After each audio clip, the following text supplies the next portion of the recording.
Une nuit sans lune. Un vol commercial de routine. Mais dans les cieux tranquilles, au-dessus de la mer d'Oman, quelque chose d'inattendu s'est produit. Dans les annales de l'aviation moderne, certains vols laissent des traces silencieuses, effacées des communiqués de presse, camouflés derrière des protocoles froids.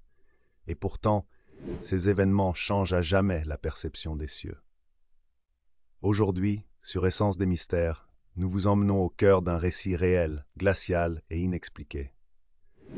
Celui du vol AI-211 d'Air India à bord d'un Boeing 787-8, où l'équipage a vécu l'indicible et où chaque minute a semblé se distordre dans le tissu même de la réalité. Ce que vous allez entendre n'a jamais été révélé entièrement au grand public.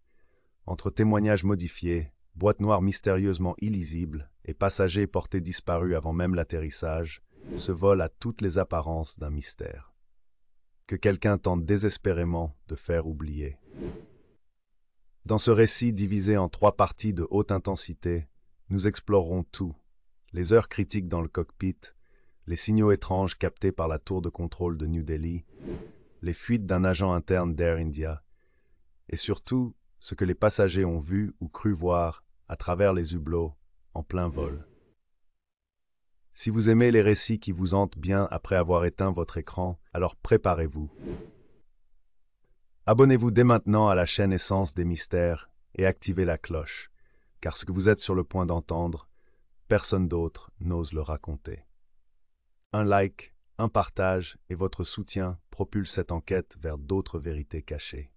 Prêt à monter à bord, le 3 avril 2024 à 22h37 heure locale, le vol AI-211 d'Air India quitte tranquillement l'aéroport international Indira Gandhi de New Delhi à destination de Rome. À bord, 248 passagers, 9 membres d'équipage et un avion flambant neuf, un Boeing 787-8 Dreamliner. La météo est claire, aucun retard n'est prévu. Tout est si parfaitement banal que cela en devient presque suspect. Mais les enquêteurs de l'aviation le savent bien, les pires incidents commencent souvent dans un silence absolu. Le capitaine du vol, Amrit Kapoor, vétéran avec plus de 22 ans d'expérience dans l'aviation civile, est reconnu pour son sang-froid légendaire. Son copilote, Mira Nair, jeune mais talentueuse, s'apprête à vivre son 10e vol long courrier. Rien, absolument rien, ne laisse présager ce qui va se produire à 35 000 pieds au-dessus du sol. Parmi les passagers, certains noms retiennent aujourd'hui l'attention. Professeur Vikram Desai, physicien théoricien spécialisé en champs électromagnétiques, voyageant avec un bagage à main plutôt inhabituel, un boîtier scellé estampillé ISRO, propriété scientifique, ne pas ouvrir. Sarah M., une journaliste d'investigation américaine, connue pour ses enquêtes sur les disparitions en vol, notamment le vol MH370. Un groupe de 4 individus voyageant ensemble, mais enregistrés sous de faux noms. Leurs billets ont été achetés en espèces, en dernière minute, via une agence de voyage à Doha. Les caméras de sécurité de l'aéroport de Delhi montrent une scène étrange. Ces 4 individus refusent systématiquement de passer par les portiques normaux. Un superviseur est appelé. Finalement, ils montent dans l'avion sans vérification complète. Ce détail, oublié dans les rapports officiels, sera mentionné bien plus tard par une hôtesse de l'air dans un message anonyme. 2 heures après le décollage, alors que l'avion survole la mer d'Oman, l'équipage remarque une chute soudaine de la pression en cabine. Mais étrangement, les instruments de bord affichent des valeurs normales. Ce n'est pas la cabine qui perd la pression, c'est la sensation que les corps des passagers ressentent. Plusieurs passagers appuient sur les boutons d'appel. Une mère panique, affirmant que son bébé a cessé de bouger pendant plusieurs minutes. Une autre passagère dit avoir vu un reflet noir courir sur les murs de la cabine, qu'elle décrit comme une ombre avec des yeux blancs. Un steward nommé Jitesh Rawat, qui travaille chez Air India depuis 6 ans, dira plus tard dans un entretien sous anonymat: « Ce n'était pas de la turbulence. C'était comme si quelque chose passait à travers nous. Pas autour, à travers. » À 0119 UTC, la tour de contrôle de Karachi reçoit un signal étrange du vol AI-211, un code 700, soit un signal de détresse générale. Ce type de code est utilisé lorsqu'un avion subit une situation critique, perte moteur, incendie, problème grave à bord. Mais ce qui choque les contrôleurs, c'est que moins de 30 secondes plus tard, l'avion envoie un code 7500, le signal international pour une prise d'otage. Or, à ce moment-là, le commandant Kapoor ne parle plus. Silence radio total. 3 minutes passent. Puis, un message capté par une station civile au sol, non crypté, est enregistré à 0123. Il s'agit d'une voix féminine, probablement celle du copilote Mira Nair. Ils sont dans les murs. Ils ne sont pas humains. Requête d'atterrissage immédiat. Le capitaine est, et puis, plus rien. Le plus troublant, selon les données radar, est que pendant 11 minutes, l'avion a effectué une série de manœuvres aéronautiquement impossibles pour un 787-8.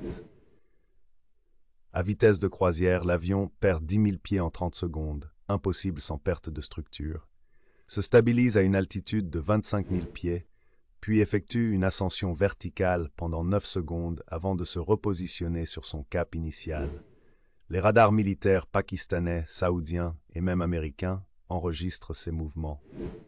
Une note classifiée de la NSA, fuitée sur un forum restreint, mentionne que l'appareil a brièvement quitté l'espace-temps observable.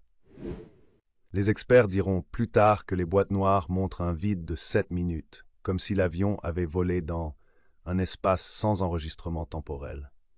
Contre toute attente, le vol AI-211 atterrit sans encombre à l'aéroport Léonard de Vinci Fiumicino à Rome, avec 14 minutes d'avance sur l'horaire prévu. Mais la surprise ne fait que commencer. Lors du débarquement, 6 passagers manquent à l'appel, aucune trace d'eux à bord. Le personnel de bord affirme qu'ils ont débarqué, mais les vidéos de surveillance de l'aéroport ne montrent que 242 passagers sortant de l'appareil.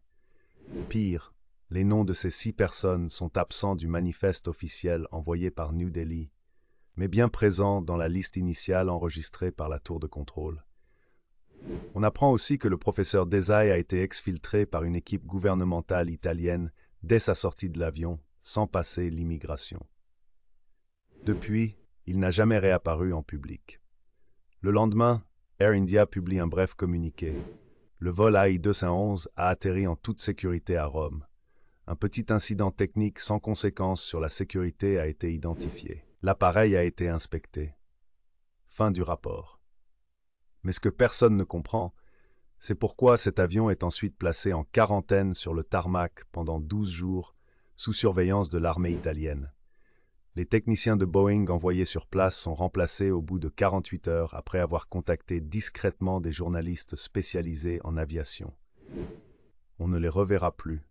L'un d'eux, sous pseudonyme, lâchera une phrase glaçante dans une interview accordée au magazine Aviation Underground. Ce n'est pas un problème d'appareil, c'est ce qu'il a traversé ou ce qui a traversé lui. Une semaine plus tard, un enregistrement audio fuite sur un canal Telegram privé. C'est une conversation entre 2 contrôleurs aériens, l'un basé à Karachi, l'autre à Delhi. On y entend. AI-211 était suivi par un objet non identifié, 17 minutes, vitesse 4 fois supérieure à la normale. Ce fichier audio est supprimé en moins de 4 heures. Le compte à l'origine de la fuite est désactivé. Aucune trace n'est conservée, sauf quelques captures d'écran disséminées sur le dark web. Après l'atterrissage du vol AI-211 à Rome et les 12 jours de quarantaine de l'appareil sur un terminal secondaire de l'aéroport Léonard de Vinci, les autorités italiennes transfèrent leur rapport à l'ENAC, Ente Nazionale per l'Aviazione Civile, l'équivalent de la DGAC en France. Mais étrangement, ce rapport, pourtant obligatoire pour tout incident aérien, n'est jamais publié publiquement. Plus curieux encore, des agents du ministère indien de la Défense sont dépêchés à Rome dans les 72 heures suivant l'atterrissage, accompagnés de 2 membres du cabinet du Premier ministre, selon une source de l'aéroport ayant souhaité garder l'anonymat. Ces hommes sont arrivés sans badge, sans passer par les services diplomatiques. Ils sont sortis de l'appareil militaire en civil, mais tous avaient des oreillettes. Ils n'étaient pas là pour des explications, mais pour récupérer quelque chose. Quoi exactement? Le boîtier transporté par le professeur Vikram Desai. Il est saisi sans qu'aucune vérification douanière n'ait lieu. L'homme, quant à lui, disparaît totalement. Sa famille, contactée en Inde, affirme ne plus avoir de nouvelles depuis le jour du vol. 2 journalistes italiens, Luca Donati et Mirella Fabri, s'intéresse alors de près à l'affaire. En tentant d'interroger le personnel de l'aéroport, il découvre que toutes les caméras de surveillance de la passerelle d'arrivée du vol AI-211 ont été désactivées pour maintenance exceptionnelle entre 04h12 et 04h53, soit exactement pendant le débarquement. Les données du radar secondaire de Fiumicino ont été supprimées, les backups mystérieusement endommagés. Luca Donati réussit néanmoins à interroger une employée du service de nettoyage qui confie « Je suis entré à bord 2 jours plus tard. C'était glacial, comme si l'avion avait été réfrigéré, mais il n'y avait aucune panne du système climatique. Et sur un siège de la classe affaires, une Bible, toute noire, avec une écriture que je n'ai jamais vue. Elle n'était pas là la veille. Et puis, elle a disparu entre 2 visites. » Un technicien italien de Boeing, Paolo Bertoni, accepte de parler sous anonymat à un chercheur spécialisé dans les anomalies aéronautiques. Il partage un détail qu'il a caché aux autorités.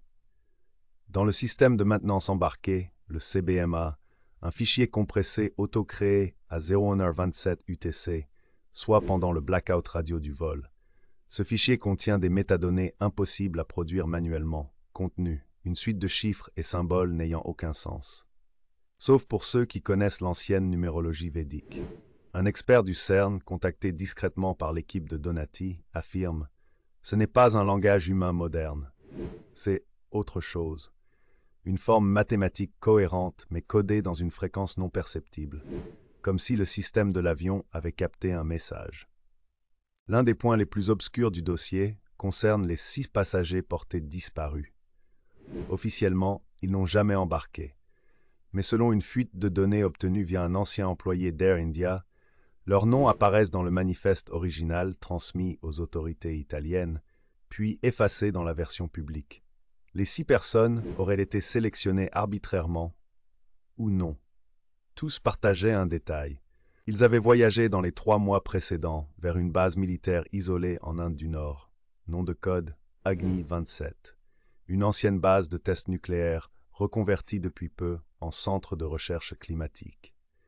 Le plus inquiétant, aucun de ces passagers n'a depuis refait surface. Pas de signalement, pas de plainte, pas de famille, comme s'ils n'avaient jamais existé. Une hôtesse, dans une déclaration anonyme à un journaliste pakistanais, glisse cette phrase effrayante « Je les ai vus disparaître, pas débarquer, disparaître, comme une tache d'encre dans l'eau. » Sur un forum privé fréquenté par d'anciens militaires, un utilisateur poste plusieurs extraits d'un dossier classifié intitulé Incident AI-211, dossier anomalie temporo-électromagnétique, niveau TS Vega. Parmi les éléments cités, détection d'un champ électromagnétique autour de l'avion pendant 19 minutes, altération mesurée du rythme cardiaque des passagers, oscillation moyenne de 23 battements minutes, présence d'un bruit de fond harmonique dans la cabine, proche du chant des baleines, mais en fréquence inversée. L'un des techniciens présents sur la passerelle d'inspection a subi un vieillissement cellulaire accéléré de 3 ans, cliniquement mesuré. Les autorités indiennes et italiennes refusent toujours de commenter ces données. À ce stade, toutes les personnes impliquées ou interrogées commencent à se rétracter ou disparaître de la sphère publique. Le journaliste Luca Donati est retrouvé mort 2 semaines plus tard. L'autopsie conclut à une crise cardiaque, mais son ordinateur portable est effacé à distance, à peine quelques heures après la découverte de son corps. Mirella Fabri, sa collègue, est hospitalisée en urgence pour hallucinations sévères. Elle déclare avoir rêvé en boucle d'un avion qui vole à travers un miroir brisé dans un ciel sans étoiles. Elle disparaît peu après son admission. Mais alors que tout semble verrouillé, un survivant parle. Il s'agit de Ramesh Bhattacharya, un passager de la classe économique, retraité de l'ISRO, vivant aujourd'hui dans l'Himachal Pradesh. Il contacte discrètement une équipe de documentaristes indépendants en Suisse. Sa confession, enregistrée sous forme vidéo, est troublante. « Je n'ai pas dormi pendant le vol. J'ai vu le ciel s'ouvrir. Ce n'était plus bleu, c'était noir puis blanc, puis comme un œil gigantesque. L'avion a cessé de bouger. Nous flottions, on ne volait plus. Le temps s'était arrêté. Puis il y a eu un cri. Pas un cri humain. Quelque chose nous a regardés, évalués, puis a décidé de nous laisser partir. Mais je ne sais pas pourquoi moi. je suis encore là. J'ai entendu des voix dans ma tête, dans une langue ancienne. Je ne parle pas sanskrit, mais je comprenais. Une phrase, vous êtes monté trop haut, vous n'étiez pas prêt. Des experts commencent à rapprocher l'incident du vol AI-211 avec d'autres cas mystérieux. Le vol Japan Airlines Mississas 28, 1986, suivi par un énorme objet volant non identifié pendant 50 minutes au-dessus de l'Alaska. Le vol Panam 914, supposément disparu dans les années 50 et réapparu 37 ans plus tard, bien que son existence soit toujours débattue. Et surtout, le vol MH370, dont les fragments ne correspondent pas tous au même modèle d'appareil, selon une analyse confidentielle australienne. Tous ces incidents semblent partager une altération du champ magnétique terrestre et la sensation d'un temps distordu. À bord du Boeing 707 d'Air India, parmi les éléments récupérés par les enquêteurs, discrètement, sans aucune mention dans les rapports, figurait un objet anachronique. Un petit manuscrit d'environ 30 pages, glissé dans la poche arrière d'un siège de la classe affaires. Selon les premiers relevés photographiques, ce manuscrit était rédigé en brahmi ancien, une langue morte depuis plus de 1800 ans. Il contenait des formules cryptées, des diagrammes d'énergie circulaire et une carte céleste désignant une zone du ciel correspondant à la mer d'Oman, exactement là où le vol a rencontré son blackout. Ce manuscrit était signé de la main d'un certain Rishi Agastya, un sage mentionné dans les textes védiques comme ayant traversé les mondes grâce aux ondes du souffle cosmique. Mais voilà, après sa découverte, ce manuscrit est transféré aux autorités indiennes par un diplomate en urgence. Depuis, il a disparu. Le conservateur qu'il a brièvement eu entre les mains Dr Leonardo Caruso est introuvable depuis mai 2024, officiellement en congé sabbatique. Un document confidentiel émanant de l'ISRO, récupéré par une fuite interne, évoque le manuscrit comme un artefact préhumain décrit dans les Puranas, contenant potentiellement les coordonnées d'un vortex multidimensionnel. L'un des techniciens affectés à l'analyse de l'avion à Rome, Giulio Ferrero, est admis d'urgence à l'hôpital après un malaise inexpliqué. 3 jours plus tard, il décède. L'autopsie, réalisée dans un hôpital militaire, révèle des anomalies cellulaires proches de celles observées chez les cosmonautes revenus de missions prolongées dans l'espace. Mais Ferrero n'avait jamais quitté la Terre. Un médecin qui a pu consulter les images IRM en cachette déclare « Son cerveau présentait des marques symétriques parfaitement circulaires, comme si quelque chose avait imprimé une information directement dans sa structure neuronale. » Plus effrayant encore, son horloge biologique semblait décalée de 7 ans. Pour les cellules de son corps, Ferrero était né en 1992, alors qu'il était officiellement né en 1989. Depuis cet incident, plusieurs experts commencent à poser une question audacieuse. Existe-t-il dans le ciel des zones où la matière, le temps et la conscience peuvent basculer?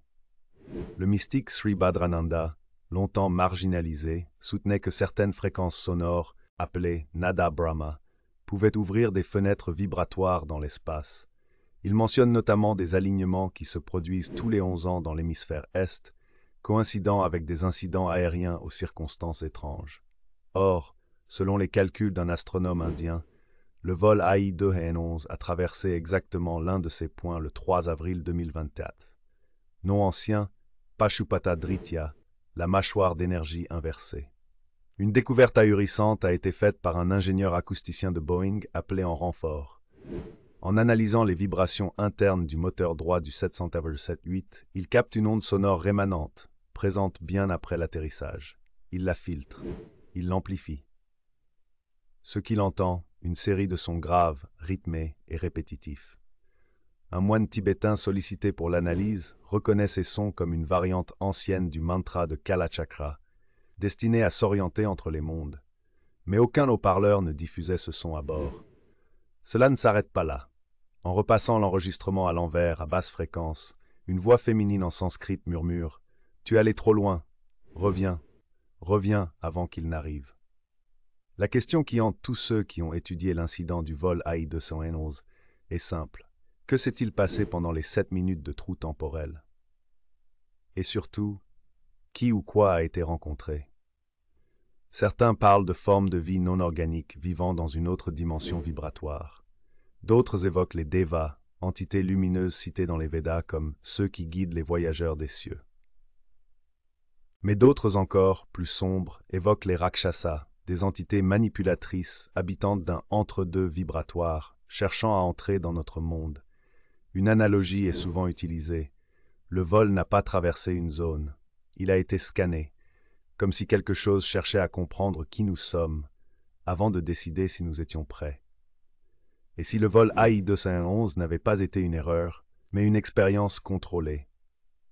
Certains spécialistes des programmes spatiaux indiens affirment que le professeur Vikram Desai participait secrètement à un projet nommé Surya Passage, destiné à tester un dispositif de résonance quantique capable d'interagir avec le champ de Van Allen.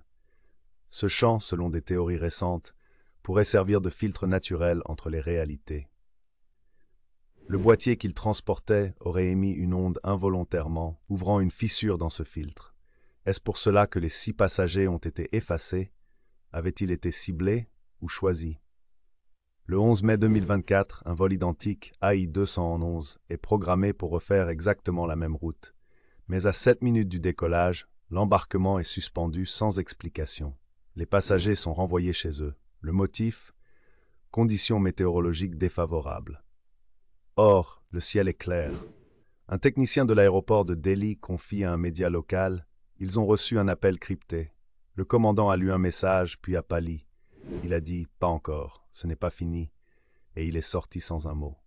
Enfin, une hôtesse de l'air présente lors du vol AI-211, aujourd'hui exilée en Suisse, partage un enregistrement vocal confidentiel. Elle y confie: ce n'était pas juste un incident aérien, c'était un rendez-vous. On a été appelé, testé et relâché, mais pas tous. Et dans les yeux du commandant Kapoor, après l'atterrissage, il n'y avait plus d'homme. Il regardait au-delà. Elle affirme également avoir été contactée plusieurs fois depuis par des hommes se présentant comme analystes du comportement, lui demandant si elle faisait encore des rêves étranges. Elle conclut avec une phrase qui fait froid dans le dos: « Je rêve encore, mais ce n'est plus moi qui rêve, c'est quelqu'un d'autre, à travers moi. » Merci d'avoir suivi ce voyage dans l'inconnu jusqu'au bout. Si cette histoire vous a glacé, intrigué, ou fait vibrer cette petite corde qui cherche toujours la vérité, alors abonnez-vous à la chaîne Essence des Mystères. Chaque semaine, nous explorons des récits que le monde préfère oublier, mais que vous, ici, osez regarder en face. Laissez un like, partagez la vidéo à ceux qui aiment percer les zones d'ombre. Et rappelez-vous, parfois, les réponses ne sont pas sous nos pieds. Elles volent, silencieuses, au-dessus de nos têtes.